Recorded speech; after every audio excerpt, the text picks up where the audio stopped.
I've done things that have hurt others. I sometimes worry I'm going to be exposed if I tell people how selfish I am. And I've been really asking God to help me see the best in people. This is how some of the most recent posts from one of the most famous men in the world and one of the biggest millennial celebrities begin.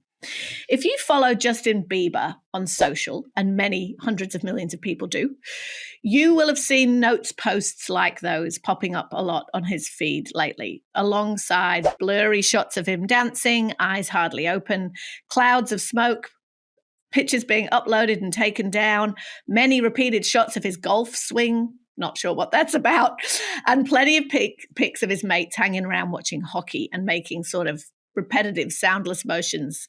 If you're watching any of the celebrity gossip sites, you're seeing a whole lot more. Bieber clashing with paparazzi, Bieber clearly out of it at Coachella, and you're probably reading headlines about his involvement as a child with P. Diddy, who is about to be at the center of a massive sexual assault and trafficking court case. You're hearing about legal clashes with his former management and losing money on a cancelled tour, and new music is very hard to find. And after those posts that I read out at the beginning today, which were the beginnings of these sort of very introspective, very sad kind of reflections, you're seeing a whole fresh round of fears for Bieber headlines. Jessie, we have seen millennial celebrities in personal freefall on social media before, most notably, of course, Britney Spears. What are you feeling about what's going on with Justin Bieber? I think we've all had the experience of being on social media and seeing someone that we're close to post things that are unusual, that are out of character, that might seem to be a call for help. When that content is being posted by someone who is one of the most followed people in the world on Instagram, that becomes very unusual and an interesting thing for us to grapple with, I think. Justin Bieber, he was discovered on YouTube when he was 12. He is now 31. He has been famous for 18 years, right? He, in fact, was discovered and his career launched in the same year that Britney Spears attacked that car with an umbrella.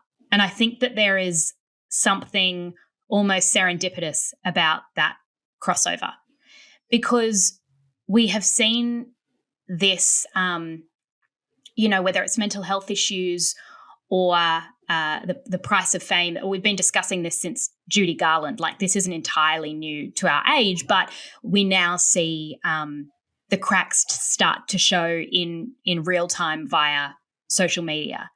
And it's really difficult because people can talk about sort of concern trolling or pretending like you're concerned. But I was a massive fan of Justin Bieber in those early days, and I really liked his music. And to see the unusual content that he's posting, he's often, if you don't see it, because it can be kind of hard to miss, sometimes it's posted and then it's removed, but he will be half dressed. He'll kind of have his arm in one side of his jumper. And then I think in particular the clips from Coachella most recently, where he is clearly smoking weed. And in one, he's beside his 15-year-old brother, and it appears that Hailey Bieber moves the brother out of the way. She seems to be the one in all of those videos that are often taken from fans or just people walking past, who's trying to keep the illusion that everything is okay. But even from his posture to his facial expressions, he looks like he's under the influence of something, and like he's not thriving. And there was a quote by an author who wrote a book most recently about Britney Spears, who said, his name is Jeff Weiss, and he said that Justin Bieber at this stage of his life will have basically never had an honest interaction with anyone because of how early he found fame and how all of the people around him have tried to leech off him. He's fallen out with record labels and now he's independent. And those people are actually saying he removes himself from anyone who says no to him. I just don't know how you navigate this and come out the other end as a balanced, healthy person with your ego in check. Beyonce did. It's possible. Justin Timberlake pretty much did. He's had his own issues, Justin Timberlake, yeah, right? of course, but not like this complete public immolation. I think what's interesting is we have to be sort of euphemistic when we talk about mental health issues often. And what about substance abuse? What about addiction? And I know that those things can be blurry. I think that substance abuse and addiction are so inextricably tied to mental health issues, right? Yes, but you were saying about the Sometimes. euphemisms. I'm in the mainstream media, in inverted commas, the euphemisms around what's going on with Justin Bieber. I feel like the mainstream media is treating him with kid gloves in a way. The commentary about what he was like at Coachella, just saying things like he was seen smoking around his brother. If you see those videos, this is not a guy who's just had a joint and a beer. He is barely conscious. And I think all the time, if that was Hailey Bieber, they have a 10-month-old baby, I think, behaving like that in a public place, can you imagine the headlines? But Mia, to your point about the big stars like Beyonce and Justin Timberlake, you can't turn fame off, but you could turn Instagram off, couldn't you? Like if you're Justin Bieber, do you think there's a way that he could retreat from this scrutiny and reality? I mean, of course there is, but I mean, we even saw it with Britney Spears. You're talking about a generation who that's their only ability to have direct contact with the world and with their audience. Everything else is what's written about them or what's said about them or the photos that are taken of them and videos by paps.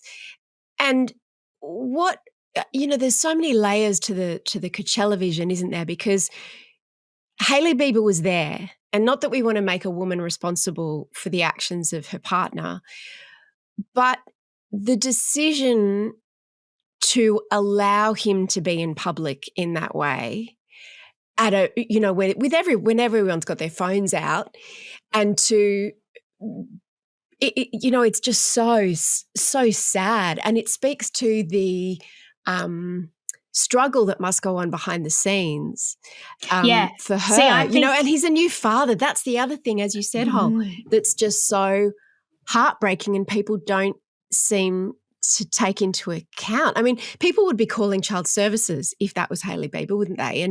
And expressing fear for the child, but no one even mentions that he's a dad. And by contrast, Hailey Bieber is so controlled, so together, so standing up straight, never appears to be under the influence of anything. And I reject what you say about letting him out in public. No. I think that we even saw this with Britney Spears. Like, just because you're having some struggles doesn't mean that you don't have agency that you have the right to assert. Like, I would say that he should not be in public like that. There's just absolutely no way. No one could argue that was a good decision for him. And I'm not saying that she has the power to literally, she's not his guardian. She can't constrain him. There is no conservatorship over him, and there is never any prospect of that even being raised because of after what happened with Britney. But back to your point about Instagram, I think that you're talking about a generation of stars and generation of people, not just stars, where Instagram and their connection to social media is so intrinsic to who they are and their identity that taking that away from them is almost a breach of their human rights, like according to them. Do you think that we've got a lot better at understanding how to talk about this stuff? One of the reasons I said before that I think a lot of the coverage of Bieber is sympathetic and probably rightly so, because we do understand the toll of child stardom. We do understand that clearly he was in some very unhealthy situations with the P. Diddy stuff for starters, but he's talked himself about mental health, about drug abuse, about physical health. So we're much better, we're much more literate. I think we've moved on from the place where we used to just be, but you've got everything, why aren't you happy? Like, I think we're out of that. But now what do we do? And when I say, maybe we don't do anything, but watching somebody disintegrate like this in public while generally professing that everything's okay, like the only link on Justin Bieber's Instagram that he sends you to is one for a prayer app, for example, right? Generally sort of suggesting that everything's okay. What should people do? Like, is it the kindest thing to turn away? Is it the kindest thing to engage? There's a lot that we don't know, but we know that Justin Bieber, as a young man, had close proximity to P. Diddy, who is now, obviously, there are a lot of allegations against him and the parties that he had. And some people, just to just add to that, Jessie, is some people have been not necessarily suggesting any direct abuse, but saying that from a very young age, moving in that circle, he was in a very introduced to lots of very inappropriate situations at a time in life when he was not able to cope with that. And drugs are included in that, of course. It is as though a lot of people are waiting for the Britney Spears moment, or are waiting for the moment when... do you mean the umbrella moment? I mean, we're watching it in real time, surely. Yeah. And people who know addicts or people who struggle with severe mental health issues will relate to this, that it's like, when will the moment come and what will the moment look like? Because there are other parts of it where Justin Bieber recently was approached by paparazzi, and people are sharing this video saying, oh, he doesn't seem all right. But he basically looked at the paparazzi and said, money, money, money, that's all you care about. You don't care about humanity. I thought, well, that's totally coherent and makes sense to me. He's been frustrated by the paparazzi for most of his life. But he also, in an interview a few years ago, he was talking about Billie Eilish, and he became really teary in it and said, I just want to protect her. It was hard for me being that young and being in the industry and not knowing where to turn, and everyone telling me they loved me and turning their back on you in a second. There's this theory about fame that for the people who are plucked out of obscurity, Britney Spears and Justin Bieber are two of the best examples of this, whose families did not have a lot of resources, who had no experience with fame, who were thrust into the limelight overnight, did not have the infrastructure to deal with any of this. And in fact, with a lot of the criticism about the Nepo babies, even the Hailey Bieber, she had some context. Like, she had people in her family who understood how we deal with this, maybe had contacts with the right people, knew when to turn comments off and when not to post and all of this. And it's like, Bieber never inherited that knowledge, and they're the people I probably worry about the most. For those not familiar with Hailey Bieber, of course, she is was Hailey Baldwin. She is the niece of Alec Baldwin and the daughter of one of his brothers, who's an actor. I get all the Baldwins a bit confused. But she is also an incredible beauty entrepreneur. She's got a business, a beauty business called Rhode, which is apparently set to be sold for, you know, billions of dollars potentially coming up. And you're right, she's always the absolute antithesis of him in how she holds herself together publicly and is, you know, has quite a mask in public, which you can really, really understand. But, you know, it wasn't long ago that we lost Liam Payne, right, from One Direction, and everything that was going on there that we didn't see play out in real time. If you didn't know him, looking at his Instagram and, you know, even the paparazzi shots, you would not have known what was going on behind the scenes. It doesn't look like a good industry to get involved in if you're a kid, does it? No, and it also looks like fame is one of those things that, even though we've heard this story, as you made the point at the beginning, Jessie, with Judy Garland, even though we've heard this story over and over again, it's something that people desperately want and desperately chase, even though they know it's desperately bad for them.